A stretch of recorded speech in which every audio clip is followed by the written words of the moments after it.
president and founder of Stop CMV and the CMV Action Network. I know a good many of you, and just a little bit of background on me. My twin daughters were born affected with congenital CMV back in 2003. And they both just turned 11, which is a lot of fun. One of them is almost as big as me and almost weighs as much as me. So she's keeping me on my toes. If you see me shifting weight, it's because she's destroying my back and my hips. So I want to welcome you. The topic of my talk today is accelerating CMV advocacy efforts and the vital role of parent partners. So let me see if I can advance correctly. Brilliant. So what is advocacy? Advocacy is the organization of well-planned and intended series of events to influence change. It's primarily about communication and the relationships, and it has several important characteristics that I'll kind of go over here right now. Advocacy asks some things of others, and it puts the demands of people into political and policy systems. Advocacy deals with issues that might otherwise be ignored. Sound familiar? Well, involving people who usually have an interest in a government decision. Advocacy creates a space for education and discussion, and ideally, if we're lucky, it finds solutions to those problems. And I think many of you are all too aware of the problem that brings us together today. This conference is helping us address the issue of congenital CMV. We need to stop CMV, and we need to definitely reduce the amount of pregnancies and children that are born affected with congenital CMV. But how even to start? Typically, organizations, campaigns, anything where you're actually trying to accomplish anything usually has some of these characteristics and some of these things. Vision. And a vision essentially is a picture of what your ideal situation will be. A mission is a summary of what you're going to do to make that vision a reality. Goals are the steps towards reaching the vision, and there's usually long-term goals and short-term goals. You know, it could be years, could be weeks or months. Objectives are the means by which you'll accomplish the goals, and then there's activities and action steps that are the things that help you carry out the objectives. So that's kind of a lot to swallow, but what are ours at Stop CMV? Our mission is to prevent and eliminate congenital CMV and to improve the lives of all those affected. And that includes parents, practitioners, caregivers, teachers, therapists, anybody who's touched and affected by this, and there's a lot. Our goals are twofold: to promote CMV prevention education and to reduce the number of CMV affected pregnancies and births. So how have we done this so far? We initially took on a little advocacy project a few years ago to get the ball rolling, and we aptly titled it Project Paper. And I actually recognize a couple of you that were involved in this. How that translates to our mission, as I was talking about, to improve the lives of all those affected, sometimes that means directing parents or supporters to specific resources, whether in person or online, bringing people together. You know, a conference like this is a good way to do that. But sometimes how this takes place is allowing parents and affected people to be involved in CMV solutions, which is something that we've been trying to do. So this Project Paper project helped us open up the lines of communication between parents and supporters to their elected officials at various levels, and kind of started to get those juices flowing and getting people to start having these discussions and getting comfortable talking about this issue because it's very personal and intimate to many of us. So thanks to the help of a lot of our parent partners, we were able, through this project as well as a couple of other stunts, to form the first CMV advocacy momentum in the country, which has been very exciting. And many times in our community we talk about big change. We talk about legislation and appropriations and campaigns and programs and things like this. And these are all things we want and we need, and they're very important. But I think sometimes we need to remember that the very small steps and the very small actions are the things that lay the foundation for that. It starts the ball rolling, and these are the things that will ultimately lay the foundation for the bigger things that we want to see. So I'm going to break this into two different kind of sections. There's state and federal. So at the state level, how can state officials be involved in CMV solutions, whether at the agency level, legislatively? Oh, okay, state involvement. I didn't realize I set up the slide like this. It's very exciting. I'm going to learn right along with you. Be involved about CMV, or informed about CMV. The more that this is an issue that they have heard about, or that they have some relative understanding about, we can actually have a common point of discussion with people. Getting CMV information distributed through available and appropriate channels. Many times, typically, health departments will have inroads. As far as, like in Utah specifically, their main pathway was through EDI, the Early Hearing Detection Intervention. Because so many of our children have hearing loss, that is something where there already is some awareness of CMV, but there are already publications, at play many times at the state level with various agencies and things. There are already materials being distributed. How do we get into those? Sometimes they're coming up, they're slated for publication, and they're currently in review. Can we get slotted in? And how can we do those kind of things? Ask agencies to elevate the importance of CMV. The more that you're able to build relationships with people and demonstrate the importance of this, and the more that we can make allies at this level, the better chances we have of them being able to go to bat for us, because, ultimately people getting the paychecks should be the ones, fighting this alongside us. And work towards opportunities in the interest of CMV awareness, prevention, and research, whether that's legislation, if we can get programs implemented or expanded without legislation, excellent. We'd love to see that, but this is kind of the direction we would like to go. So on that note, I think you all know why we're in Utah, and not any other state in the union. Utah successfully passed the first state legislation in the country last year that was signed into Law House Bill 81. What this bill mandated was that CMV prevention education had to get to pregnant women. And that's the group that so many times is missing this message, and they need to hear it. So this was an aggressive and necessary step undertaken by incredible people, and we commend the entire team that put that together and has been involved in the continued implementation of the program at the state level. Likewise, and we have some people, we actually have the two parents here who were involved with the two subsequent states who had proposed legislation in Connecticut and Illinois. So there are other states where this legislation model that they're going to be talking about a lot at this conference is kind of, making its way to other states. And they're entertaining this model and this legislation to see, if it could be adapted there. Likewise, even kind of a step lower than that, we have parents who are making inroads and already reaching out to the departments of health and serving on work groups.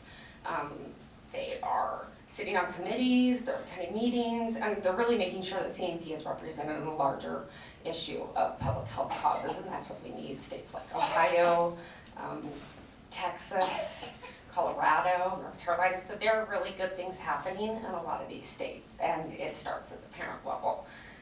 So this is, like I said, not only helpful in these states, because this model legislation is what people are looking at right now. People are really looking at the Utah rollout to see how it's going. But I know as we kind of move to federal here, as me and my team go to Washington, D.C., and we sit in front of the Senate staffers for all 50 states, we're able to say, here's what's going on in your state. Or here's, some of the interest that's going on. Here are the people who we're taking meetings with. And it's not perfect and it's not gelled up formally yet, but it gets more of those conversations going at this point. So, who's next? It's a little foreboding and a little bit overwhelming. But the next time we talk, I want that map full. You're dismissed. I'm just kidding. So on to the next step, the federal government. I could have hit a cute little star, but I'm assuming it's right over there on the East Coast. So how can the federal government help? This is going to sound familiar. Be informed about CMV. We're educating them. Get CMV information distributed and available through these channels, which usually typically happens at the CDC, which is something we've been working on closely with them, is to try to get their information stream up running and productive. asking agencies to elevate the importance of CMV. That's something we've been working on at various agencies too, to try to get our teams and our people that are working there getting what they need to get done and feeling like they're being listened to. And working towards opportunities to move some of these other objectives along. So we've been working actively at the federal level, pushing for increased research and funding for research, as well as the development and expansion of existing CMV programs at the federal level. And through the efforts of parent partners, some of you, we've had legislation passed calling for, quote, more effort to be taken to counsel women of childbearing age of the effects that the virus can have on us children, close quote. I have it memorized. It is burned into my memory because we had to rewrite it a few times because a couple senators didn't like some of our phrasing. Likewise, as many of you know, we've had June designated by Congress as National CMV Awareness Month, which was a little bit of a process and a lot of fun to kind of go through some of those steps. So in the past, we've also worked with the chairman of the Senate Appropriations Committee to have some report language submitted to start getting some CMV funding to some of these agencies that are currently touching it. And we intend to keep working on this. We continue to keep legislators updated on the progress of vaccine trials, the treatment study, and just other things kind of as they play out. And parents have really been instrumental in helping us get into these offices, attending these meetings, because many times having that parent constituent involved is a very big deal, and having them keep that heartbeat alive helps us keep going. So some parents who've been involved in some of our CMV advocacy efforts over the years have a couple of comments that they would like me to read to you. Quote, I've loved dropping into my senator's local office to let people meet my daughter and learn more about CMV. We care about it, and we live in their state, and we vote. My family and friends, even my son's teachers and therapists, make calls into our senator's office to remind them how much we need to stop CMV. And I feel like I'm making a difference because if I don't speak up on this issue, who will? So, on that note, Santa, you know, I have, someone was actually saying something, I think Lisa Saunders was saying, you always have the best photos in your presentations. I told her I only have 3 today, but one of them's really awesome, and it's Santa. I put him up there so that I wouldn't forget to start my Christmas shopping because it is late September. Just write that down. But essentially, this is our wish list, and what are we trying to accomplish? Because sometimes we do feel like we're going to Santa with a very long list, but I believe. So our objectives as an organization and what we're actually trying to get done. 1, an Institutes of Medicine report addressing the state of CMV research, and I'd like this congressionally mandated and appropriated. And I can give you more details about that at any point in time, but typically what this will do is, it will take 2 or 3 years to go through, but what this does is this kind of gets us at the main table of, you know, of national focus, and we can really start lobbying for more, I hate that word, we can really start asking for more funding and increased priority. Dedicated funding for public education program and campaigns surrounding CMV prevention at the CDC. The CDC is doing a lot of great work at 2 different centers. We would like to see them get more of what they need to do, the type of work that we need to see done to stop CMV. CMV prevention, morbidity and mortality weekly report and MMWR, published by the CDC specifically addressing CMV prevention. A practice bulletin, which is generally the recommended guidelines that OBGYNs receive from ACOG specific to CMV prevention. I'd really love to see a nice, some nice tiered recommendations specific to CMV prevention and something like that. And number 5, our ultimate Santa wish list thing, when we all get to go home and sit on the couch and never do anything ever again, is a CMV vaccine entering a phase 3 trial and actually making it to market and actually getting into the community. And we won't go home and sit on our couch, but we'll be really excited.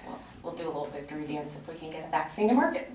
So we believe that these objectives are realistic. We believe that they're absolutely necessary to increase the priority, attention, and funding for CMV programs and research. And as we talk about the subject of funding, sometimes we get asked and we get into little tussles with people about, is there CMV funding? is there currently federal funding for CMV, specifically dedicated to CMV? I'm going to go out on a limb here and I'm going to say no, there is not. I can explain. Simply put, we don't have any line items. Typically, the funding goes straight to the agency level and they are left to appropriate internally what their funding discretions are. And so many times there is designation at that level of who will be handling CMV, what will be able to be done, but many times people need to dip into other funds to get things done, or they will need to, it's just hard. We don't want to see our issue be subject to humans. We don't want us to get lost because of anything personal, political, or any priorities or politics that may be at play. We can't afford to be kept away from the larger table of this, and pregnant women and their practitioners are suffering because of it. We can only do so much without a federal mandate, and CMV is woefully underfunded because of lack of priority currently assigned to CMV at the federal level. And just to clear it up, NIH has funded, will fund, and will continue to fund a great many CMV studies, but we do still believe that we need federal money directly with our name on it, going wherever it needs to go, period. End of discussion. With everybody else that we saw in my slides earlier, they're taken care of, we're not. And we need to be. So, what can we do? We can, and we will keep working on everything that I mentioned. We won't stop. I won't stop. I'm not known to stop, but we need more action.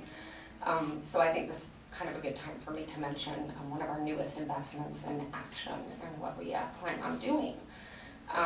Thanks to many of our dedicated fundraisers and donors, Stop CMV has amassed a decent amount of funding, grassroots funding specifically.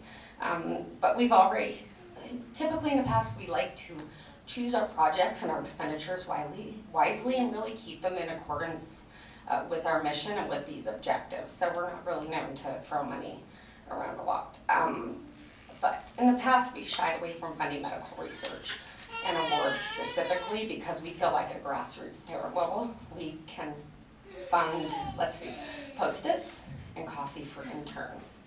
And I really don't think that any of us should be footing the bill for that. So major medical studies, they require a lot more money, and we quite frankly can't afford or manage it at this point as an organization. What we can do is more unique and far more strategic as we accelerate towards CMV solutions. So Stop CMV in the last few months here, we formed several committees to conceptualize, create, and ultimately support a grant-making program, which will fund educational and awareness grants and research initiatives.